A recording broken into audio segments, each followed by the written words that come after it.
All right, hey everyone, welcome back to Be a Warrior podcast. I'm so glad you are here. You've made my day. Now, last week, sorry about the delay in getting my podcast out. I was celebrating big a birthday, another year around the sun, and I wanted to just get on this week and just say, if you didn't hear last week's podcast, I really hope you will jump into it because it really came together well in my heart. Everything I wanted to kind of spit out to you. And it was really more about the anticipation, but expectations that we have as amputees and going through it and what is to come, especially the first 3 years. Now, like I said, I'm going to be going into year 6. I elected to have my amputation back in December of 2018.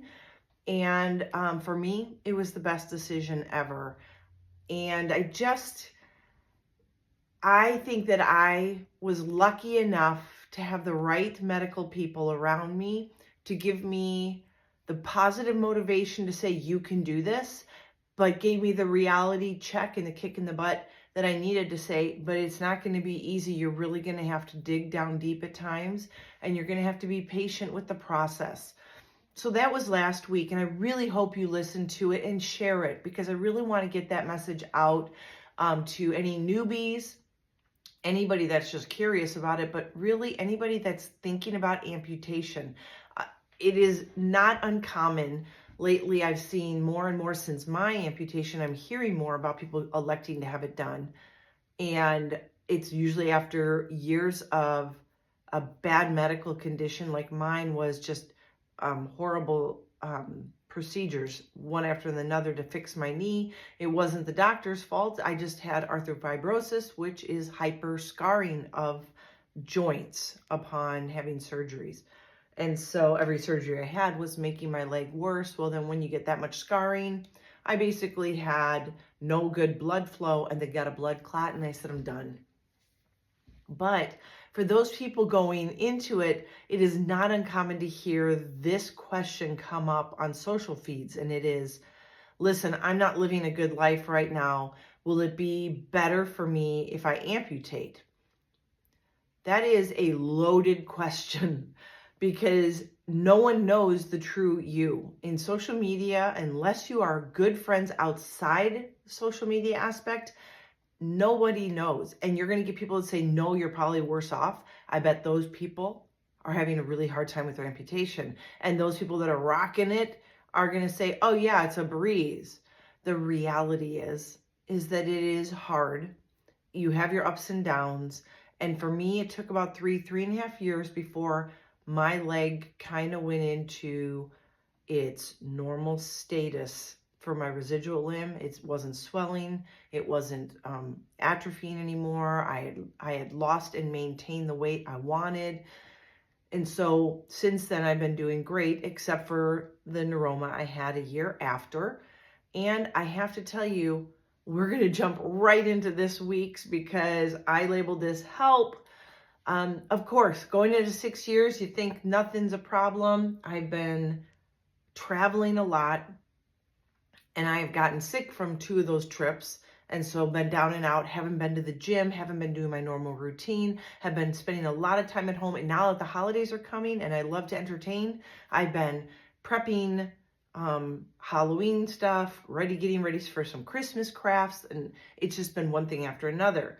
So this week I'm like, you know what? We finally got some nicer weather, although the rest of this week's going to be in the 90s here. And I got my dogs out and we started walking. And sure enough, I end up getting a really bad pain in my femur. And I was like, you've got to be kidding me. So when I go for a walk, I do have my dogs. I do not use any assistive devices. I haven't since pretty much the first week of having my prosthesis.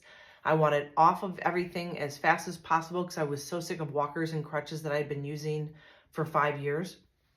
And so I wanted to just be independent again.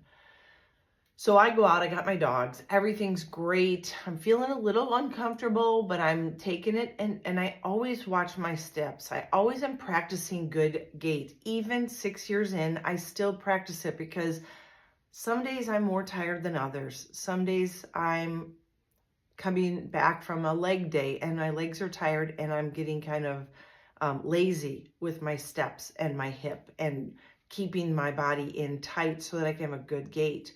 So I'm always practicing, and you should be too. Like, it is not something that when you learned how to walk when you were a little baby, and then you don't think about it with 2 legs, that is not amputee life, because every single time that I put my leg on, it is off by a little bit from the day before. And I can tell you there are some days that I love the way everything is working together. And I know it's because I put it on exactly the way it was meant to be.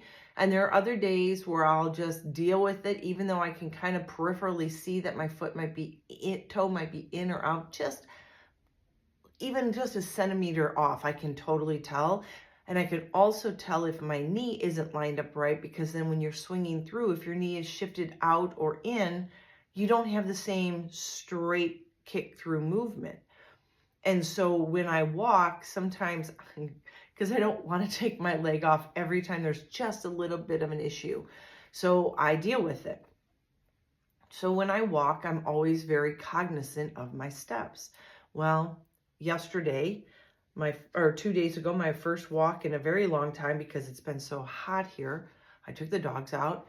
I was just going to go walk into town, which is about 0.6 miles, and then walk around town, let them sniff things out, meet other dogs, and then circle back around and get home. And usually that's about almost 1.5 miles by the time all said and done. And I'm not in a rush. I'm just doing my thing. Well, literally, we have a lot of hills here, and I got around towards town and started coming my way back home, and I was starting to get a serious pain. And it's literally on the low end of my femur, but up on top. And I know the difference between nerve pain and residual limb physical pain. This is a physical pain. And the next thing I know, I could see my shadow from the sun on the ground, and I was doing what I call the penguin walk, because I was trying to get off of pushing into my leg as much as possible because the pain was so intense.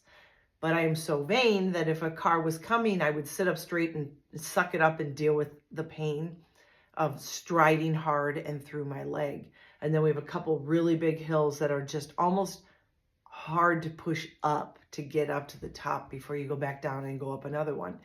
So I was really struggling yesterday. Not until I took, and when I sat down, it was fine. There would be a little bit of throbbing, but then it was gone.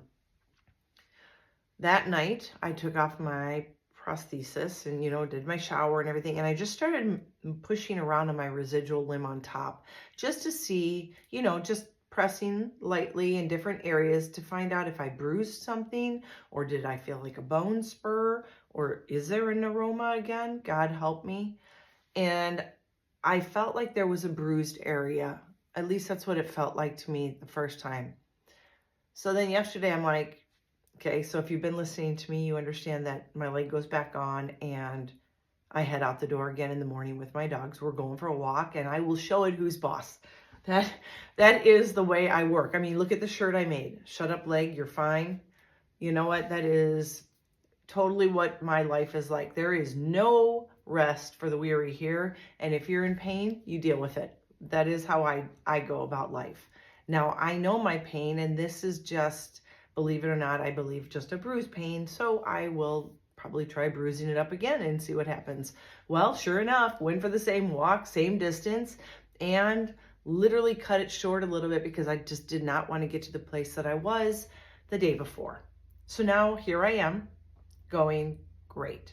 Now I have this pain, but it's not going to go away, because now what I'm thinking is this is when the last 6 years starts to come into play. How do you know if it's nerve pain, if it's a neuroma, a type of nerve pain, phantom pain, or if it's a physical pain on your residual limb? And if it's a physical pain, you ask yourself some questions like, am I putting my socket on correctly? Well, I know I am because it fits well. I also, if it's not on or in well enough, I will start to get the hardening at the bottom of my residual limb.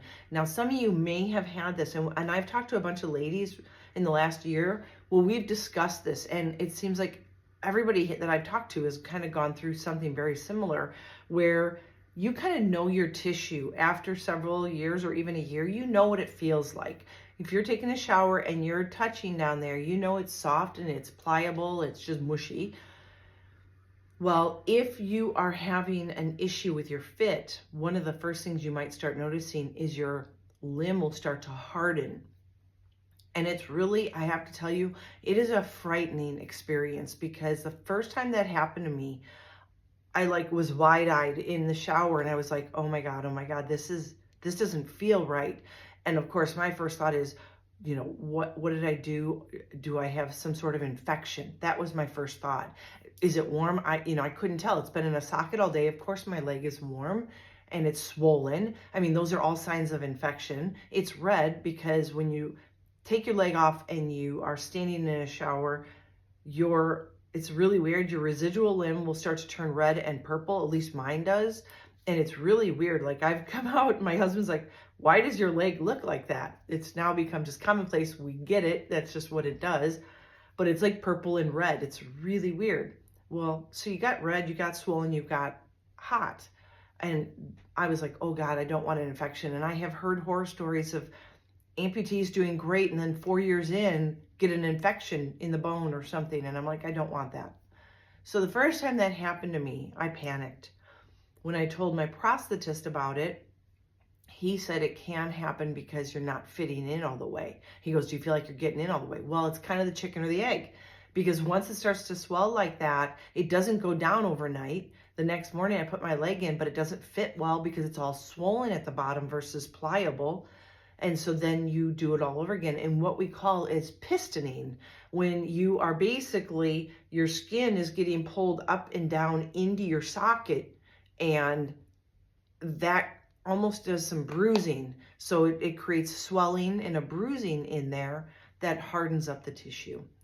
So, I've had that and I know what that feels like. And I know that I'm fitting in well right now. So I know that isn't my problem with my bruising, because it's on the top of the bone, on top of the femur, about, not all the way at the end, it's up probably about 4 inches on the bone. Like if I press down on my bone, which you can feel very easily because there's no muscle guarding it anymore, I can feel the bone and I can find places where it's more sensitive now that I've done that 2 days in a row.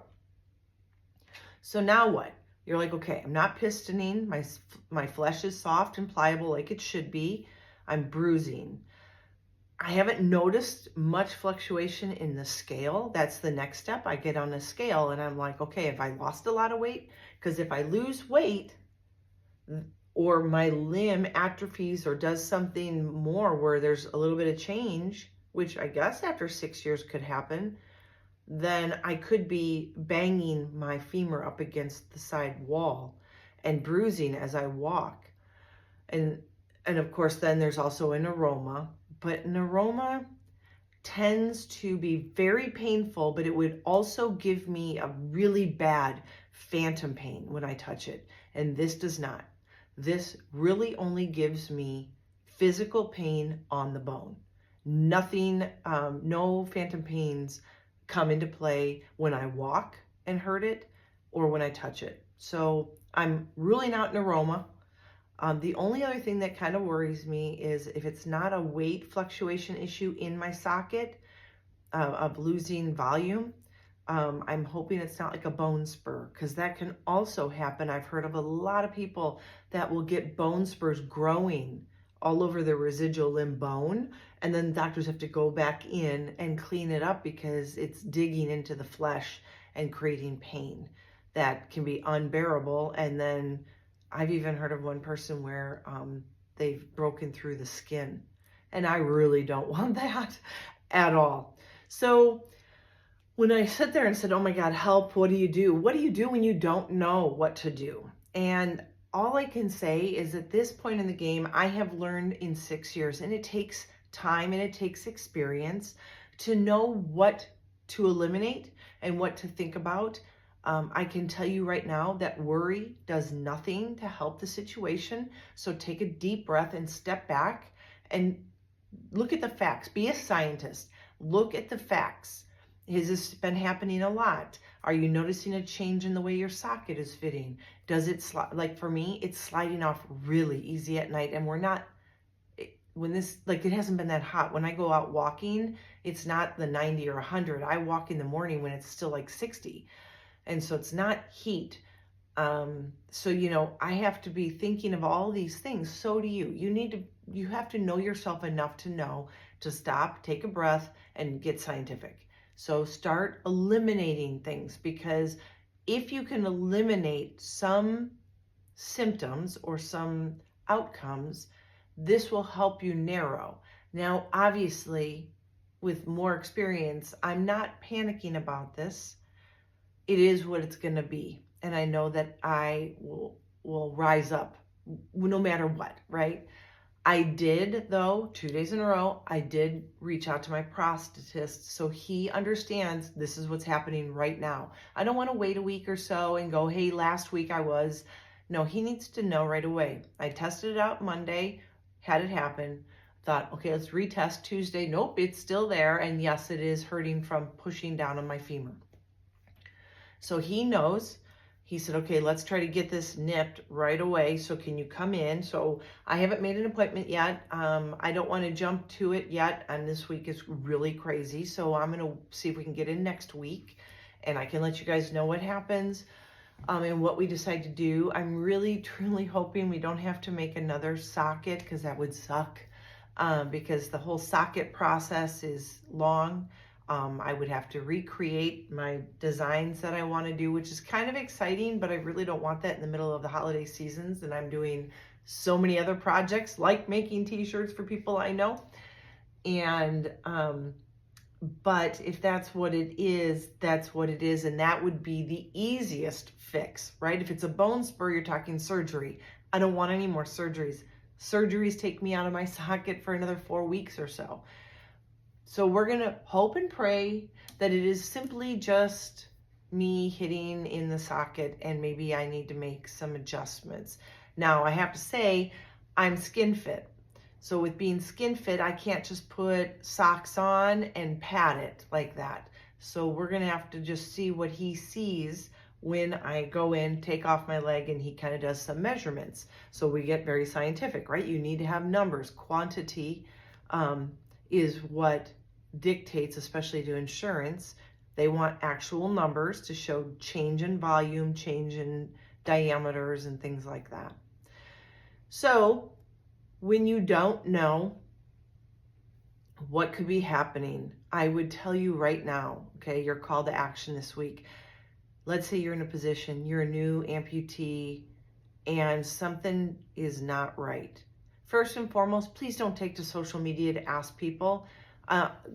You can write to someone you know really well on social media, but when you throw it out there for the world, you know what happens. There are a bunch of keyboard warriors that think they know everything, and they only know themselves, their journey, and their experience. And so you're hearing all these different voices, which really is it's like Google searching a medical condition. Okay, if you Google search any medical condition from a sniffy nose to, watery eyes, you're dying. Like, that's what happens. The worst case scenario comes up. So don't ask social media. Go right to your source. Go to your prosthetist. Call them, text them, whatever relationship you have with them. If you can't get to them, talk to your PT. Talk to your orthopedic surgeon, whoever did the surgery, especially if you're new and you're still communicating with them. But please, for the love of God, don't use social media to ask the question, what's wrong? You are going to get snarky comments, rude comments, genuine comments, but it only works for that person. And then you might get an occasional person that brings wisdom that says, hey, listen, I'm seeing all these responses. You probably should just talk to your prosthetist, because that's what it's going to come down to. There is not going to be an easy answer. And I know a lot of people go on there to have someone say, oh, that's nothing to worry about. I've had that happen. And guess what? That never happens. I've watched some of the comments and it's horrific. Like, if I were truly scared about something happening, like my hardening of my residual limb, I would have a million people tell me that I had an infection that I better get to the ER. I don't need that panic. So the next day when that first happened, I called my prosthetist and said, listen, this is happening, it doesn't feel normal. And he said, you're probably banging up inside your socket, you're probably not fitting well. That I can handle, but get to the ER, infection is frightening, and you don't need that in your life. Not now, not ever. So do yourself a favor and do your family a favor. 1, don't worry about it. 2, it is fixable, whatever it is, no matter what. But 3, go to the source of the educated people that have been helping you, not to social platforms. And you will be so much happier and so filled with relief when the right people with the knowledge of you and your situation can help you through it. So don't get too anxious and overeager because it's after hours and you have to wait till tomorrow. Just go to bed and not worry about that for right now until the next morning when you can talk to your professionals. So when you don't know what you don't know, you jump to the professionals. You don't worry, you take time out and breathe, step back from the situation. You've made it this far as an amputee, you're not going to be dying. So just make sure that you get the right answers from the right sources. So with that being said, here I am with a possible bruise on my femur, which makes me very angry because I do not like limping. I don't like looking weak in my socket or uncomfortable in my socket. And so now I am waiting. I'm going to get through this week, have a big party to plan for this weekend. So this should be interesting and I might be really sore by Monday, but I will keep you posted. And until the next time, and I hope you have a beautiful week. Please make sure that you reach out to me if you have questions or comments, and share, please share. I'm trying to grow my audience. I want to be able to help more people. So if you can share my podcast and move it forward through the ranks of people that you know, I would greatly appreciate it. Everybody needs a little positivity in their life, and I hope that I bring this to you. Have a great rest of your week, and as always, be healthy, be happy, be you.